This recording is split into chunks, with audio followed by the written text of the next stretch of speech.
नक्की नक्की ना आहे ना. म्हणजे एक क्षण तुम्ही पण गोंधळात पडला ना की खरंच बदलापूर का. आता तुम्ही काय म्हणालात आपटेंची शाळा. आपटे कुठे आहेत. आपटे कुठे आहेत. तेव्हा जे काय काहून उठलं होतं अक्षय शिंदेच्या एन्काउंटर नंतर की हे तुम्ही कोणाला वाचवण्यासाठी केलेत का. तर आज ते संचालक कुठे आहेत. त्यांच्याबद्दल कोणीच काय बोलत नाहीये. तसंच कोरटकर बद्दल तुम्ही किती ओरडणार. 2 दिवस ओरडाल अटक केली. आता तो कोणत्या तुरुंगात आहे काय करणार त्याला किती दिवस. म्हणजे ह्या सगळ्या गोष्टी ज्या आहेत ना हातून मातूर चाललेले. सोलापूरकर कुठे. सोलापूरकर कुठे जो महाराजांची उघड उघड एवढी बदनामी करतोय. म्हणजे गद्दार अपमान तुम्हाला सहन होते त्याच्यावरती लगेच त्याचा स्टुडिओ तोडता त्याला 2-2 समन्स पाठवताय. सोलापूरकरला तुम्ही एकही समन्स नाही पाठवत.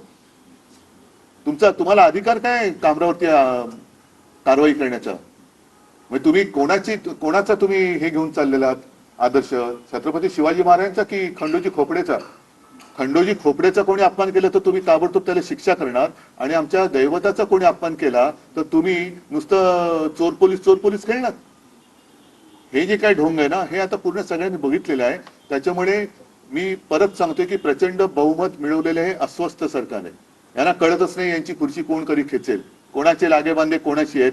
नागपूरमध्ये दंगल नेमकी कोणी घडवली या सगळ्या गोष्टीचा काय छडा लागत नाहीये.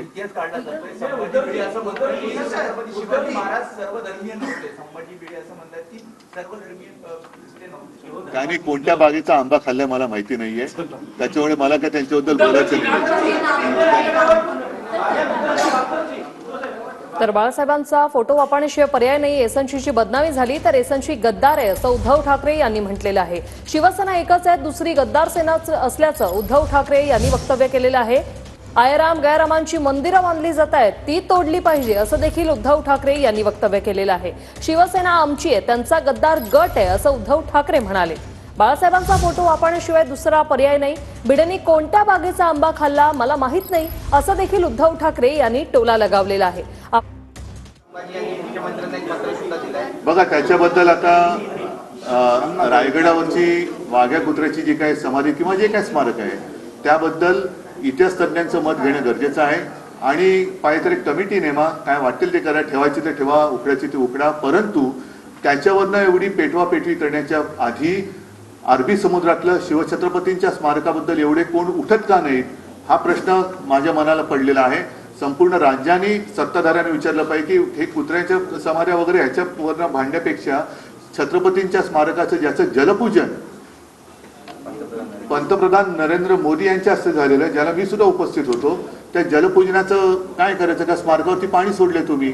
छत्रपतींचं स्मारक कधी करणार हा प्रश्न कोणी कोणाला विचारत का नाहीये. मी कोण बाबा मोदींना स्मरण करून देणार. नाही आता हे परत आहे की छत्रपतींच्या स्मारकाबद्दल स्मरण करून द्यावं लागतं. हे याच्यासारखं दुर्दैव काय. आणि हे काय कोणाला हिंदुत्व शिकवत आहे.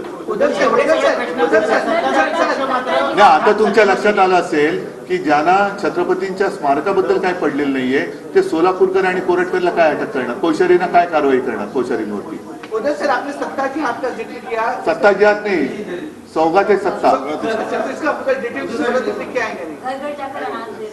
घर घर में आज तक वो जहर दे रहे थे अब जाके अनाज दे रहे. अच्छी बात है लेकिन भाजपा ने अभी ऐलान करना चाहिए कि उन्होंने आखिरकार हिंदुत्व छोड़ ही दिया और अब उनको कोई अधिकार नहीं रहा. जो मेरे ऊपर आरोप लगाते हैं या मेरी आलोचना करते थे कि उद्धव ठाकरे ने हिंदुत्व छोड़ा भाजपा को कोई अधिकार नहीं रहा है.